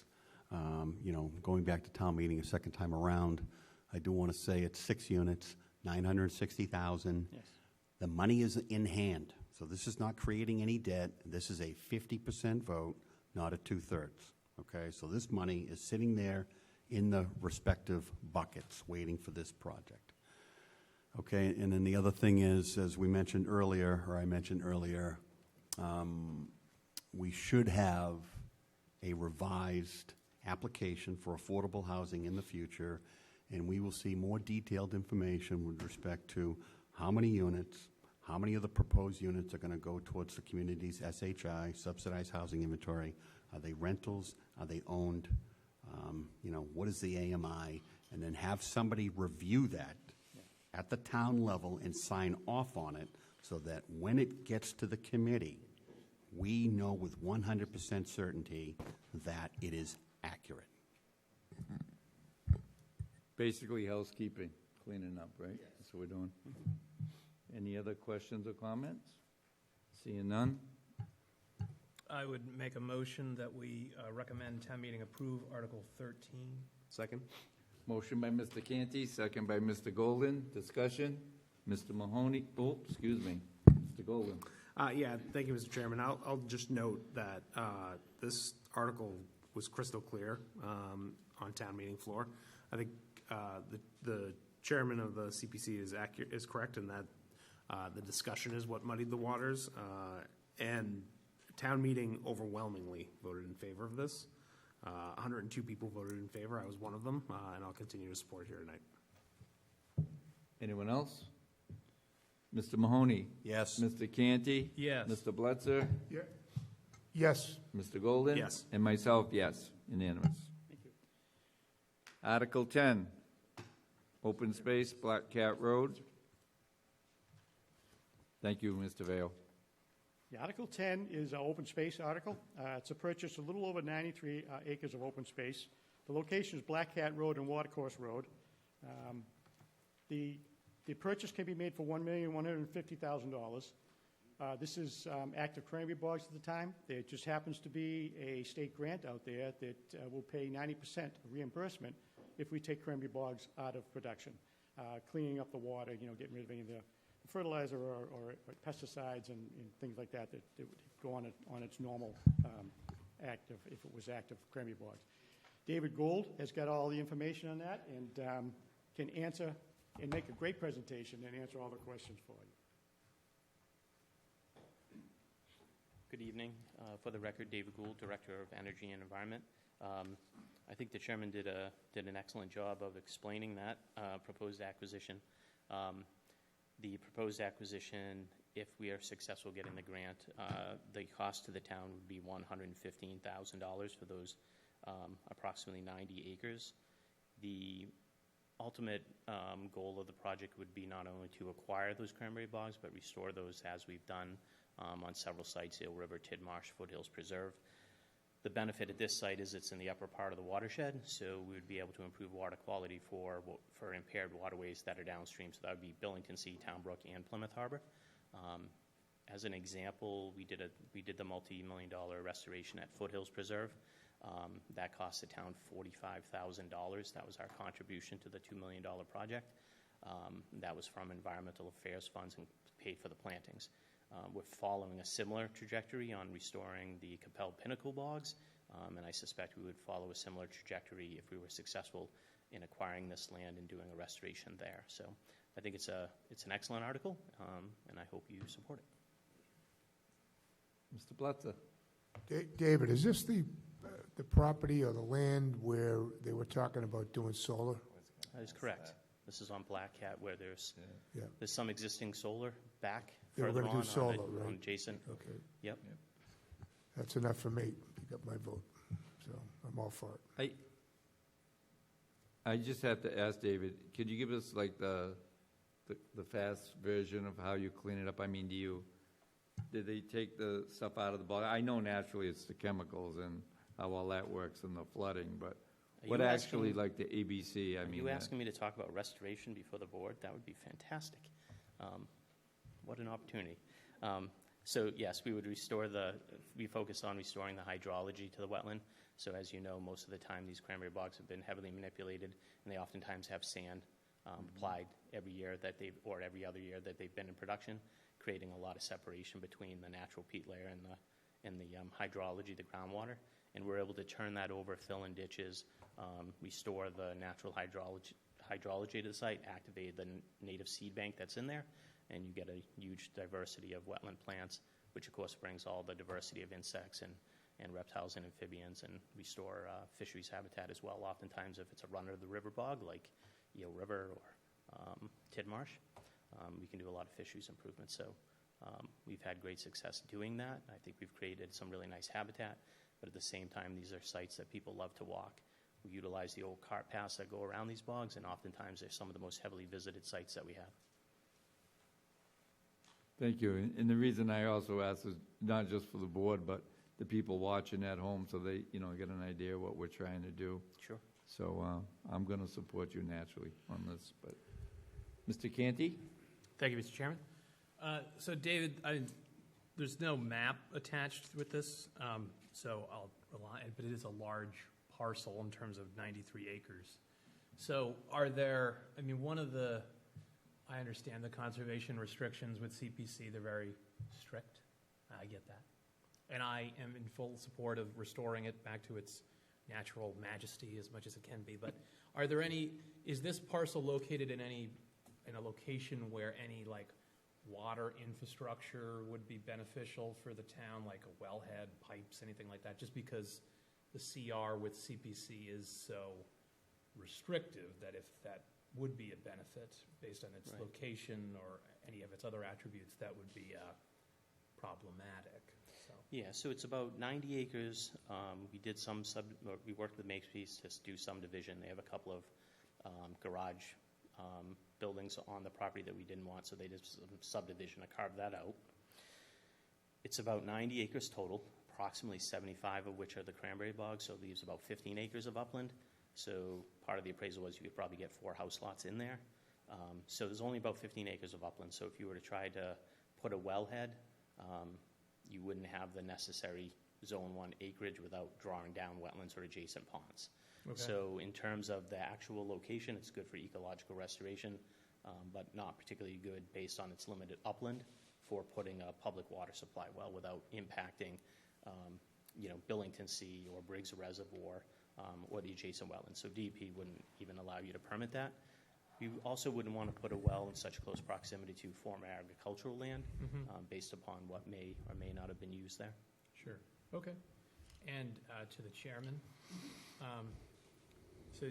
Chief, if in the future, well, number one, it would be nice to have maps of the future. I'm used to being able to visualize what the property looks like. But one thing that was difficult in the past with that CR is, I guess, do you think the CPC in the future would be amenable to working with DPW or other entities in the town, not for this parcel, but for other parcels where water infrastructure, other town infrastructure may be beneficial, to carve out those types of allowances, obviously where it makes sense, where it's appropriate to do so, without countermanding the overall objectives of the CPC for open space. Right. As long as it's within the scope of the law that we operate under, and Yes. it's for the best of the town, and it's something that, they can bring forward to us, absolutely, we will work with them. That would be great. Absolutely. I appreciate that. Thank you very much. Mr. Mahoney, if I can, John, just while we're on the subject. I've asked staff Derek and the staff to do the water master plan for the future well sites and where we might need them throughout the town, so we don't run into this situation that you're talking about, whether it be whole tack or they're going to lay it out for us and come back with a plan. That's what the water department's doing right now. So, Yes. Mr. Mahoney? I agree with Mr. Canty. There has to be a map, a baseline map included in certainly at least the town meeting members' packets if and when they receive it. Just a one-pager. Yeah. Any deficiencies in the application were not the committee or the chairman, that would be my responsibility. So Yeah. I can certainly make sure that there's better that's- maps provided in the future. Oh, no, I appreciate that, David. A time frame on the announcement from the state with respect to the grant? Approximately mid-August was what we were told. Yeah, I'm hearing that there is, what I'm hearing is there is going to be a grant announcement. Hopefully it includes this grant this coming Monday. I hope that is the case. As soon as I know, I promised Lynn I will let her know, and the chairman, I will let him know. So hopefully Monday. All right, and we've already approved admin note number 4, where you're applying to the, I think, the DER for $700,000 for the Pinnacle restoration. That is correct. So the Pinnacle, how much? What's the acreage on getting restored there? 14 Sure. acres. $700,000 for 14 acres getting restored. Correct. So now you're looking at 75 here. Are we a year or two away from you applying to them for this grant, if this gets approval in October? We're probably about 18 months to 2 years, fair amount of design based on that acreage. And there's also some additional complexity in that it does lead down to Billington. So we really want to do a good design that also has a lot of work focused on nutrient attenuation, because we do want to focus on improving water quality downstream. So Pinnacle is an isolated kettle hole bog, doesn't go anywhere. Black Cat's a little more complex. And there's going to be a much larger price tag associated with it, right? That's correct. Thank you. Any more discussion? Mr. Mahoney? I'll move approval of this article for October 2024 town meeting for... Second. Second. Motion by Mr. Mahoney, second by Mr. Canty. Discussion. Mr. Golden? Yes. Mr. Blutzer? Yes. Mr. Canty? Yes. Mr. Mahoney? Yes. And myself, yes. Unanimous. Thank you. Article 11. Article 11, you're going to like. Article 11 is open space recreation. It's to purchase 15,771 square feet of land to increase public access to White Horse Beach, including parking and improvements consistent with recreational purposes. It's 277 Taylor Ave and St. Charles Ave, and also what's referred to as the Full Sail Building. The grant request is for $875,000. David can give you a really good briefing on this one. What is the price to buy it? Purchase price? $655,000. $655,000. And the rest of the money is to mitigate the building that's there and do some work to actually create that beach access and get rid of an eyesore that's been down there a long time, and a building that I myself have visited at the early morning hours putting fires out. Late night, too. Yeah. Any, Mr. Mahoney? So again, even though this one is small in nature, it is fairly significant, okay? So the community for at least 20 years has been chasing this. Kudos to Mr. Blutzer, for his outreach and delivering the goods on this one. Having said that, I know, I was in this room, I don't know, was it a week ago Thursday, David? 60-plus standing room only for the presentation, predominantly dominated by White Horse Beach or Manomet residents, but we got to make sure that, there's a map included in the town meeting members' books when, before we get to October, so they know what's going on here. But I fully endorse this one. You've advocated for the 220 on top of the purchase price of the 655, and can you just go into what you envision that 220 covering? Sure. So, as the chairman mentioned, the appraised value of the property was $655,000. The request before CPC was $875,000. There's $220,000 in there. That would allow us to abate the building if anything is found in it, and primarily lead paint or asbestos, demolish the building and dispose of it, and then do some of the site amenities. So that would be things like putting in some protective wood guardrail on that site, sidewalk, getting people into the site with walkways, some shade sail structures, and access down to the beach so that they can utilize it, make it more accessible, ADA compliant. So benches, landscaping, those kind of things would all be paid for out of that $220,000. To your earlier point about the public input session we had, I said to the public we would have a plan. So by the end of September, we're working with engineering, DPW engineering right now on that. So we will have something that will be that'll be ready to provide to everyone to see it. We'll show a layout of the sidewalk and the shade structures and the proposed access down to the beach. So we're working on that now. Mr. Blutzer? David, thank you for all the work you've done on this. You've done a great job. We've had a few meetings, and they were a little heated, but in the end, people calmed down. And I've talked to after the meetings, after all 3 meetings that I was in, I had conversation with neighbors, and some of the opponents, and some of the requests they have, we're gonna take care of it. We're gonna alleviate their concerns, and I think they're gonna be very happy, and there are a lot more positive, some of the real opponents. There's still probably one or two that will be against it, but it's a great project. They're gonna see that you've done a lot of work on it, and one of the concerns was the money. You weren't at the meeting at Advisory and Finance, and they were going to have to come back for money. And I assured them that you've done projects like this, you've done Stevens Field, you've done Nelson Park, and you're going to bring this in under budget or on budget. And I'm confident in that. And one question, if we talk to the handicap, that there's a fund out there, the money, the handicap money, I know the PGDC gives them most of the $300 tickets, $200 tickets for handicap parking. So if we talk to them about accessing some of their funds for that handicap ramp, and that will save us on using some of the CPC money.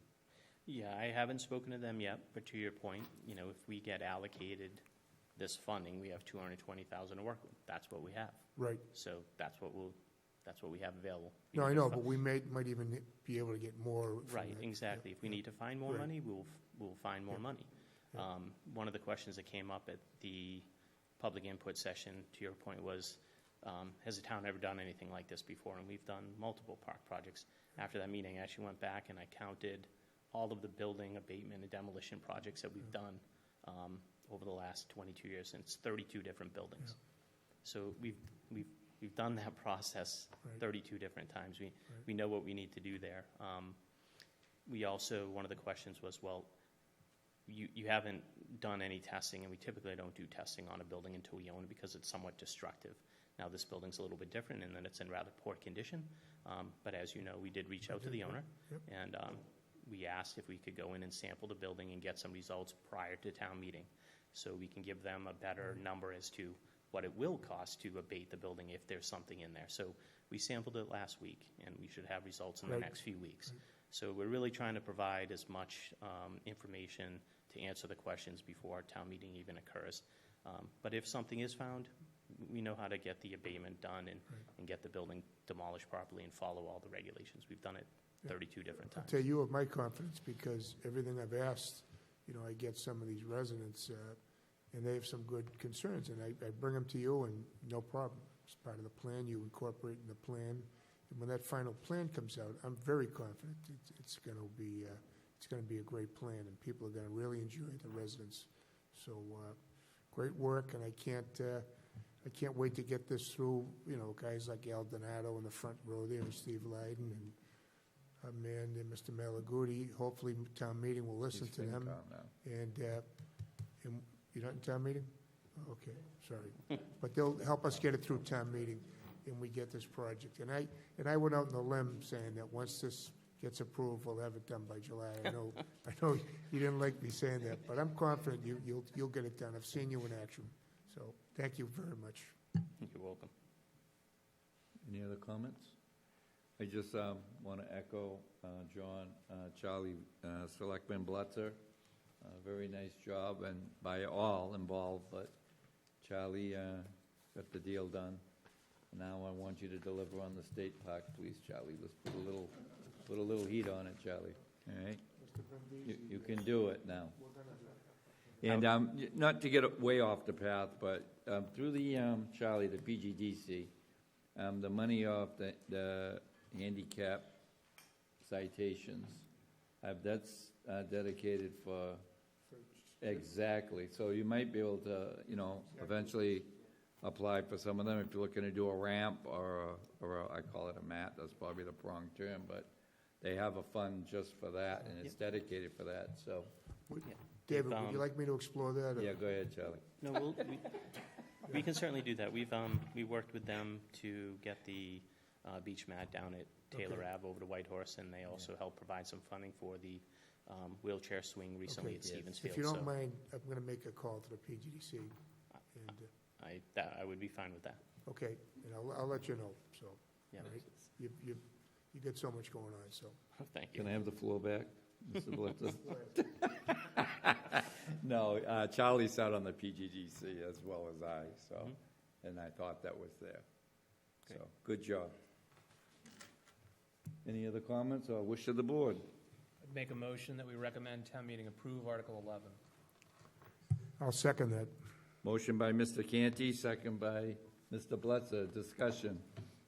Mr. Mahoney? Yes. Mr. Canty? Yes. Mr. Blitzer? Yes, Mr. Golden? Yes. And myself, yes, unanimous.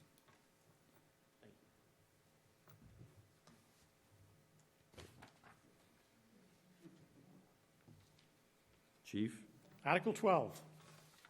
Article 12 is to amend Article 16G of the annual town meeting to reduce the fiscal year 25 community preservation annual debt budget. They did that under admin notes. Oh, you did? Okay, so Yeah, you it was don't, just the administrative. It's just the Douglas. we're all set. Great. That was the easy one. Thank you. Thank you. Anyone wishing to speak under public comment? Please come up and identify yourself for the record. Make sure the green light's on, please.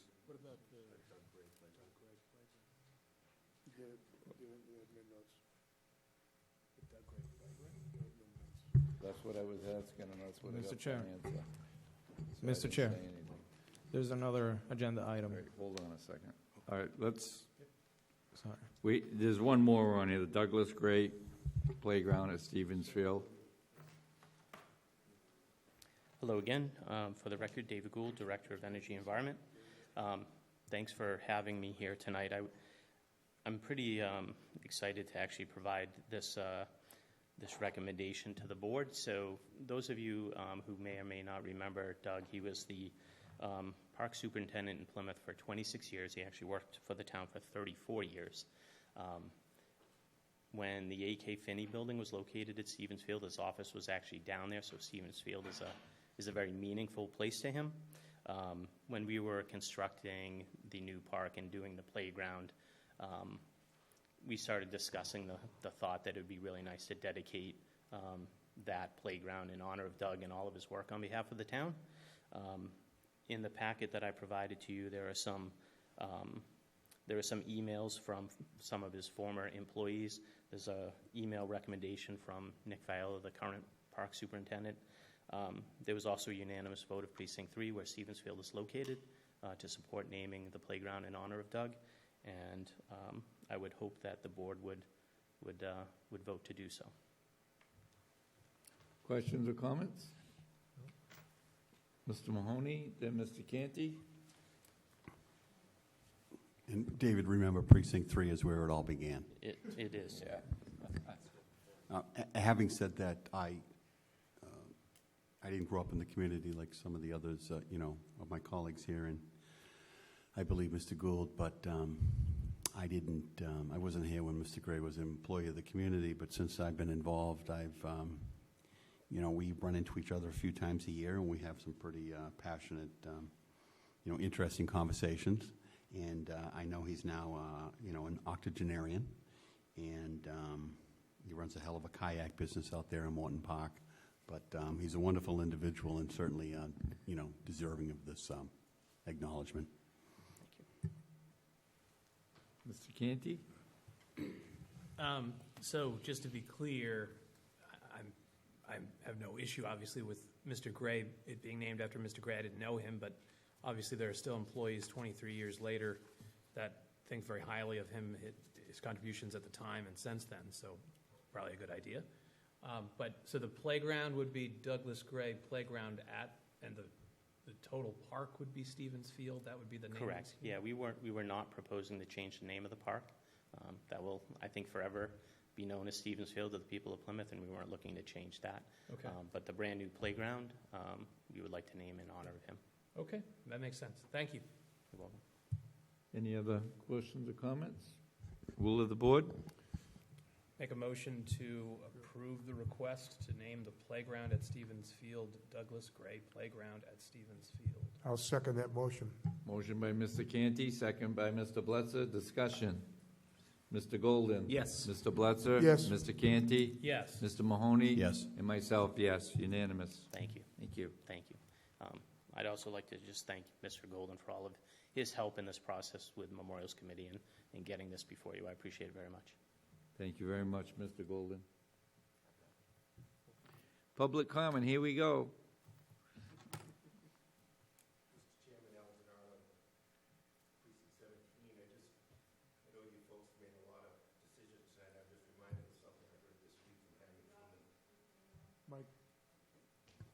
Al Gennaro, Precinct 17. As you're making tough decisions here, I'm just reminded of something I heard this week about Harry Truman's son talking about his father, and a staffer came in and said, Mr. President, we have to solve this problem, but if we go at Plan A, the Democrats are going to be mad at us. If we go at Plan B, Republicans are going to be mad at us. And the President says, well, what's this right here? He says, well, that will solve the problem. But both Democrats and Republicans are going to be mad at us. So public office is very difficult. I'll cut to the chase, Mr. Chairman. I know this week your board will be executing the warrant, the town meeting warrant, and closing that. I had a petition article, Article 32, which did not make it on the warrant under a technicality. That's fine. It's still legal. I'm going to gather signatures. There's still support for it. And the article read that this would be a bylaw that all caucuses would have public comment. And I think that's important. I don't think anyone's against that. So I'll be working on that. I will go before COPC to ask them, in the meantime, waiting on this bylaw at the next town meeting, that as a courtesy that they would do that at their meetings. I'm the type that could go out and get 100 signatures and call a special, but I think we have a very busy agenda. I just wouldn't do that. So I'm willing to wait. And the reason why I had to do this is, as we know, that Red Brook article we heard tonight, and it took some time for the town. It was like a battleship to really turn and get our mind around that. And I'm always one that believes any information is good information. If you could tell me how to build a better wheel, let's build a better wheel. Let's show me. So we were trying to get that information out there. Our last two caucus meetings, last three caucus meetings before town meeting, the first one had public comment. After that, the last two, and I'm not going to speculate why, but public comment and new and old business was not allowed as that new information was coming down. The residents were panicking because the alternative for that Red Brook article would have been more apartments. So, but nevertheless, over 100 town meeting members finally saw the facts, but it was contentious. As a matter of fact, I had to put a video. It was 30 letters. I just don't want to see that happen again. We shouldn't be airing that dirty laundry. We should be discussing it when the caucuses. Folks should be able to come up. We want to encourage people to participate. I know the talk is about getting people involved. Most of us are involved with neighborhood issues. Maybe it's a neighborhood issue we first get involved, and then it propels us to town meeting and others. So public comment brings down the fear factor. This is their government, and they should be allowed to do that at caucuses. So I will speak this Thursday at COPC. I'm just serving the board notice and the public notice what's going on with that article, and thank you. Thank you. Sir? Yes, hi, my name's Larry Hartinian. I live on Federal Furnace Road, and I'm a member of Plymouth for Palestine. I'd like to describe our process so far. We submitted our Gaza ceasefire resolution with appropriate signatures. Signatures were verified, and we were added to the town meeting warrant as Article 31. Regarding this body, the Select Board, we attended the August 20th meeting. We wanted to be on the agenda, and for that reason did not say anything during public comment. After the meeting, I approached the board. Mr. Blitzer asked me what I wanted, and I told him who I was, the group I was part of, and that we wanted to be on the agenda to present and discuss Article 31. I heard nothing for the following week. We attended the August 27th meeting and again foolishly did not speak during public comment because we wanted to be on the agenda. After the meeting, I approached the board and asked the chair, Mr. Quintal, to be on the agenda to present and discuss our Article 31. He told me he would have to check with council and would get back to me. I had no idea why he had to check with council to put us on the agenda, but nothing more was said. I did not hear back from Mr. Quintal. However, the town meeting moderator had rendered his opinion that day that our article was outside the scope of town meeting, even though we did not receive his opinion until a week later. But looking back, it seems plausible that the select board members received the moderator's opinion that day, and that was the basis of Mr. Quintal's remark to me, and perhaps a cryptic comment made toward the end of the meeting by Mr. Canty to the effect that some articles were not likely appropriate for town meeting and the select board would not have to consider them. So it remained until today. Regarding the Advisory and Finance Committee, after the above, we were pleased to see that we were on the agenda for the Advisory and Finance Committee for September 4. After sitting through about 3 hours of the meeting, we were informed by the chair, Mr. Neerman, that based on the opinion of the moderator, which we had just received the day before, our article would not be entertained. But out of courtesy, we would be given 5 minutes to speak. There were 2 of us to speak, and after the 5 minutes transpired, my companion was told she was done and had to stop. I then asked for my 5 minutes and was told I did not get any minutes. Finding it highly irregular to be excluded from an agenda that we were on, we stuck around for public comment when I made a very brief 5-minute presentation on the full statement I had prepared, and that was that.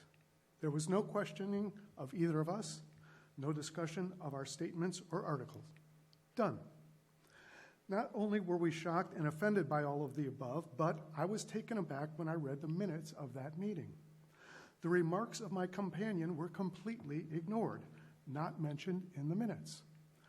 Under public comment, when I spoke, the single word in the minutes was none. That is, in addition to being prevented from speaking before the Select Board, the remarks that 2 of us made before the Advisory and Finance Committee were 100% excluded from the minutes. Apparently, in the historical record of the town, we weren't even there. It didn't even happen. Excuse me, it's over 3 minutes. Do you have much more, sir? No, I have totaling about 5.5 minutes. Now, to briefly back up. On September 3rd, 2024, we received the moderator's opinion stating the issue is outside the Plymouth Town Meeting scope of authority. I will not accept any motions. I emailed Mr. Trifletti saying he provided no explanation why it was outside the scope of town meeting. I asked how and why some cities and towns in Massachusetts can entertain such resolutions and at the same time it be outside the scope of Plymouth Town Meeting. I asked for a substantive explanation and legal justification for the moderator's statement. The moderator did not respond in writing, but we did speak on the phone. In that conversation, Mr. Trifletti stated that the town charter and bylaws indeed said nothing about excluding articles from the town meeting warrant. Rather, they only noted what was to be included. He stated that the reason for excluding our resolution was precedent.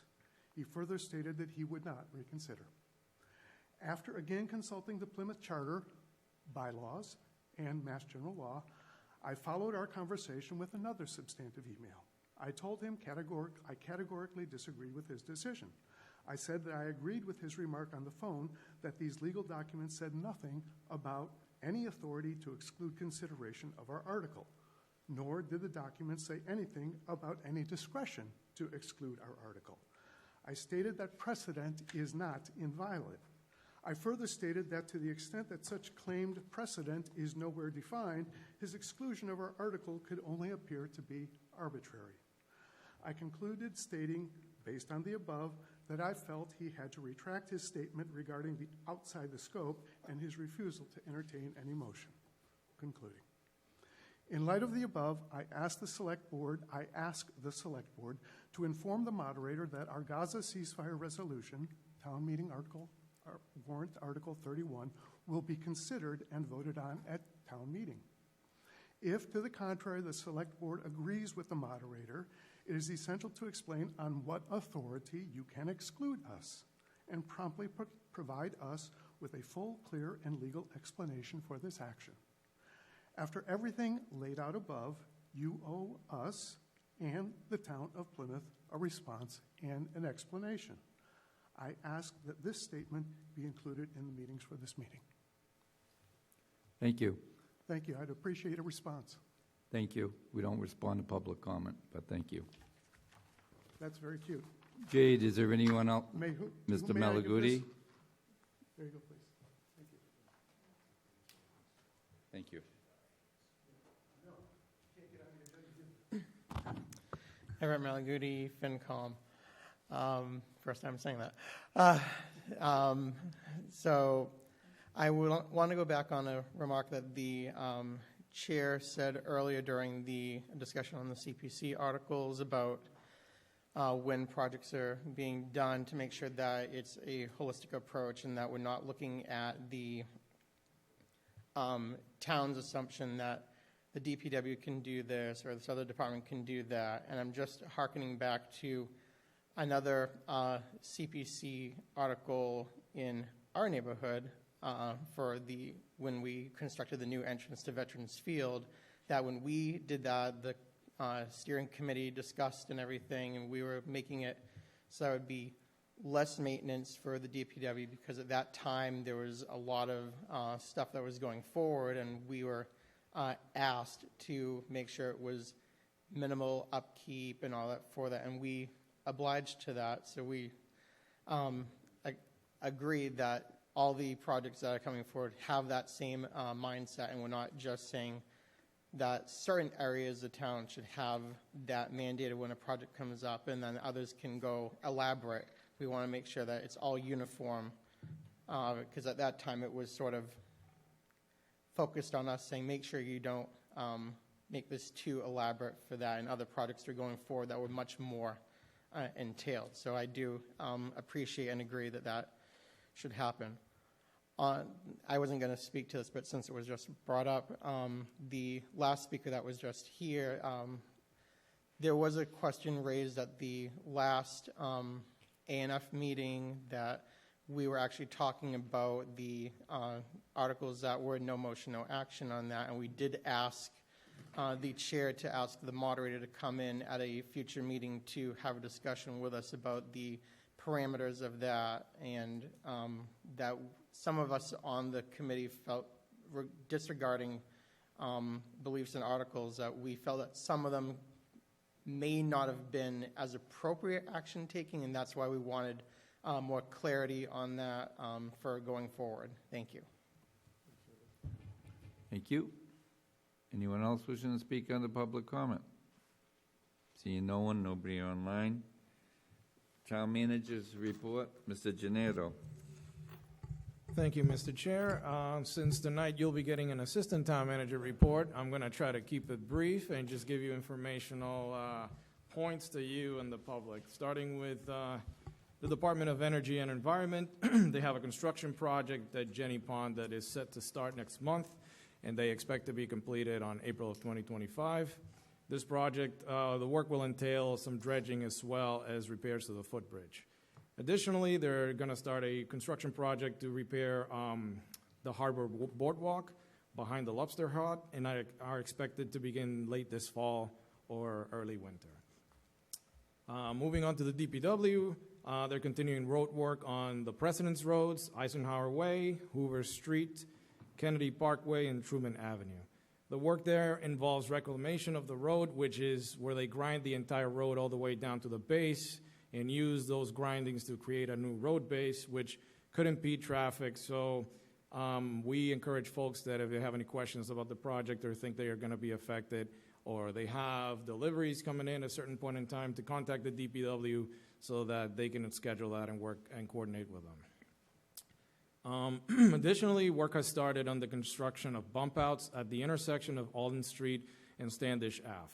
So bump outs, essentially what they do is they extend the curb and the sidewalk out at crosswalks onto the roadway, creating a minor island at intersections that serve to as traffic calming measures. And the town is doing this project with funding from a Complete Streets grant that we received from Mass DOT. And finally, the Parks Division is also planting 500 mumps at Brewster Gardens starting tonight. And this is part of their waterfront, in Brewster Gardens and the waterfront area. And this is part of their seasonal beautification work.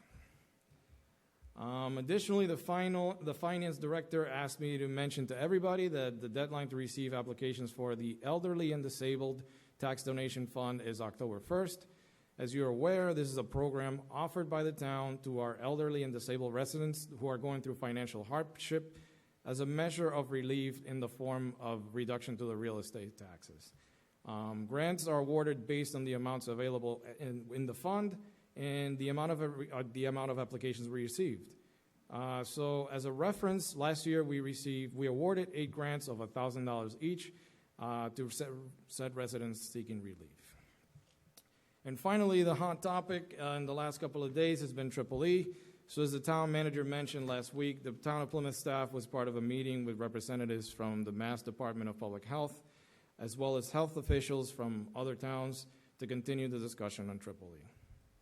The 3 highlights of that meeting were, firstly, the DPH highly stressed, that the town of Plymouth is following the nighttime guidelines issued by the department. Their opinion is that other communities should also be following similar guidelines and rescheduling their evening activities, but that each community in Massachusetts by the law is allowed to act independently. They also stressed that while the case occurred in Plymouth, these issues are not limited to town borders and are instead indicative of a risk spread over a larger area. Hence why Carver and Middleborough are also considered high risk, even though they don't have a human case in those communities.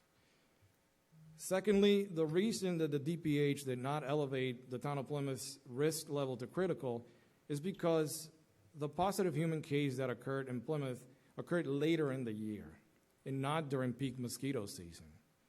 Another community that had a human case had their case occur in July, which the DPH's historic data shows that would provide a higher likelihood of another case occurring because of, being peak mosquito season, being a warmer weather.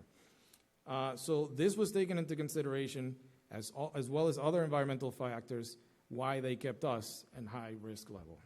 But they stressed again that this does not constitute a reason for us to lower our guard, and that they instead are going to be looking into different language that they could use so that folks don't feel like critical or high are different levels, and that at all times they should remain guard and follow their guidelines.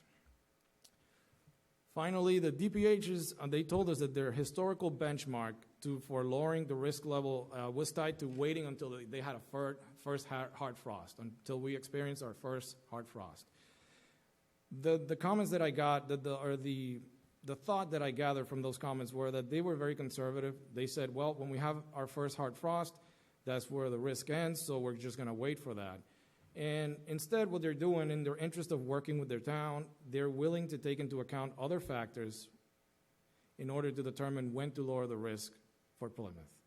So that includes monitoring when temperatures start lowering and begin cooling down around dusk, instead of just waiting for that first hard frost to happen. So we will continue working with them because they also agreed to meeting every other week with us, so we can continue monitoring the situation, monitoring how the temperatures are dropping around dusk, and then based on that information, making a determination on when to lower the risk for Triple E. Additionally, we want to take this opportunity to encourage the residents of our town to reach out to the DPH directly for any information. They have a lot of good information on their website on how to protect yourself from Triple E, as well as contact information for their epidemiology division, which is running the Triple E program. But we like to stress the fact again that we are following the guidelines of the department, and they're continuing to encourage all communities affected by Triple E to follow safe guidelines, which include avoiding outdoor events during dusk and dawn, because that's when mosquitoes are most active. That's all I have. Thank you. Any questions for Mr. Janeo? Mr. Bletzer? Silvio, I have a question. And by the way, great report filling in like this. Thank you. Very impressive. So Thank you. I just have questions. I know the next meeting is not for a couple of weeks. If something happens in the meantime, that we could change the status of this, will they let us know that? Because I know there's a lot of, the youth, the football team specifically, we saw them come in here. the kids and parents are very concerned that they would love to have their Friday nights under the lights. I understand it. I have a daughter on the dance team. She feels the same way. But I know safety first. But if something happens before the 2 weeks, will they let us know? Or is that something that, are we going to monitor this? Yeah, I would say that basically what we're going to do is we're going to take the guidelines they gave us today, start documenting the temperatures during dawn and dusk, right? And what those temperatures are, and then starting to have those discussions with them and see if anything could change. But what they told us is that they're willing to meet with us every other week instead of once a month or what they were planning on doing before, and in the hopes that we can get to a point sooner rather than later where we can lower the risk. Right. Okay, thank you. Any other questions for Mr. Janelle? I just have two questions, Silvio. On the bump outs, that's what I'm calling them. How does that affect, like, the snow plows? Are those, I've been hearing rumblings already. So I know, have an engineering degree and DPW background, so can you? Absolutely. I mean, Unfortunately we're for gonna me in mark that those a situation. certain way so that, you know. Absolutely. Unfortunately for me in that situation, I'll step in. But in the future, I'll defer to the DPW director. But yeah, so basically what happens is where you had 2 straight curb lines, now at the intersections, you'll have 2 bump outs that narrow the intersection. And basically the plows just have to be aware of that. I'm pretty sure what we do in the past, and when I worked at DPW here and in other DPWs that I've worked at, the folks who have those routes become familiar with that situation. They might put some cones or markers or something, so if you have a foot of snow and you don't know where the curb line is now, the new curb line is now, they have some sort of guidelines. So I'm pretty sure the DPW director will be discussing that with the staff so that we keep them safe. Yeah, even, you know how they mark the hydrants for those? Correct. Those rods, so maybe something like that till we all get used to where they are. And the second thing, you touched on the senior tax relief, and there was a program, I'm not sure the proper way, but somebody did call me and ask me how they apply, like they could work like in the clerk's office or and work off their taxes. What do we have that program? And if so, how does the senior actually apply for that? Absolutely. That is what you're referring to is our senior tax work-off program.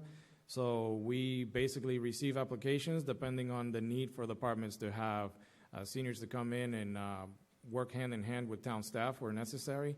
And instead of the seniors or the applicants getting paid, what they do is their time counts as hours that go towards their tax, their real estate taxes, and that gets deducted from the real estate taxes. So yeah, any person, I don't remember off the top of my head the application deadlines, but any person who's interested in applying for that program can reach out to the town manager's office or the human resources department, and we'll certainly get them in touch with that information in the application as well.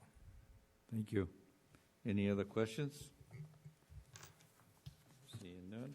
Thank you, Silvio. Selectmen discussion, new business? Mr. Blitzer?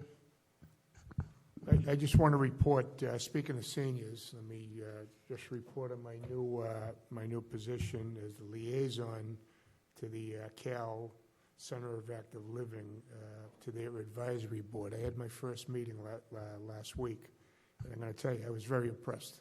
It was an honor to be there. What a great board they have, led by Michelle Brady, the director. You know, her enthusiasm and energy, it just goes right through that board. It's a great group of people. They were very efficient and very organized. You know, they have entertainment committee, they have a marketing committee, but the most impressive to me was the statistic committee. The woman in charge of that, I forget her name because I just met everybody, most of them, but what an incredible report, the stats she has. And a couple of things that really impressed me, and I want the board to know, is over 59,000 people go through those doors every year. The money it costs per person is 17 cents per person. That's how much funding they get, 17 cents per person that goes through there. It's amazing what they do with their budget.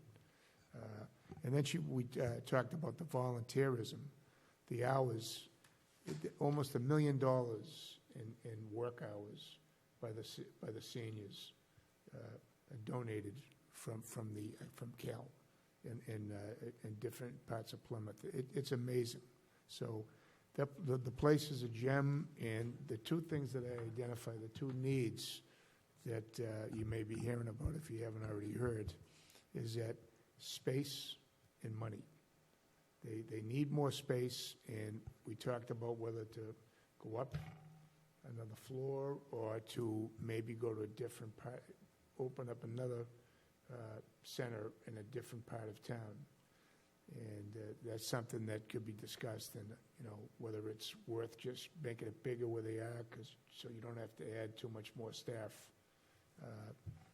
But that's something for discussion. But I think we really have to take a look, this board, and really trying to support them in the needs that they have in the future. And the future is, it's right now. So I wanted to report on that. The other thing I want to say is I want to give kudos to our DPW director once more and his crew. I got a request some of the neighbors down at the point at Whitehorse Beach, down by the condos. That ramp down there was kind of washed out. It needed to be repaired because of the weather. This beautiful weather now. A lot of them have boats down there. So last Friday they went down with 2 days' notice. They went down and they fixed it. And one of the neighbors called me and said, "Please let them know what a great job they did." I think in the spring they got to come back and probably do more work to it. But that was a temporary fix, and they did a great job on it. So I just want to give DPW, Mr. Coyle, I think Tim Balboni might have been involved too. Give them kudos for the work they do. So anyway, that's it. Thank you. Anything on the letters? In old business? Not seeing any. I just want to add a thank you to all that were involved in the 9/11 ceremonies and for everybody that showed up. And I have to say I was extremely proud and happy to see that all the town staff was actually there, and it meant a lot. So I just want to say I didn't go unnoticed, and I thought it was great. So, and to all those others involved, I can't name them all, but I did notice a lot of staff there, and it was nice to see. So, and a lot of us were there also. Next meeting will be held, well, actually, tomorrow, just for a Zoom, to execute the 2024 annual fall town meeting warrant. Did I get it right? You did. Other than that, I think that's well, and if there's any public comment. So, looking for a motion to adjourn. So moved. Second. All in favor? Aye. Aye. Unanimous. Thank you for watching. Have a good week.